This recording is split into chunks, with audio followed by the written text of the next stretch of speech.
A bee is a little insect that does a big job.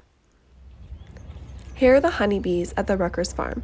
Did you know that 75% of crops rely on pollinators like bees, butterflies, and birds? Foods like watermelon, squash, and tomatoes all rely heavily on bees. There are many different kinds of bees, and honeybees are particularly important to agriculture. Here's a bumblebee on a flower. Bees land on the flowers of plants to collect nectar. When they do this, they become coated with pollen. When the bee lands on another flower, it transfers the pollen to the next spot. This spreads pollen between plants and allows them to reproduce and grow more. We rely on bees to grow our crops and to give us honey. Bees store the nectar in their stomach and bring it back to the hive where it's made into honey. Bees play an essential role in the food system.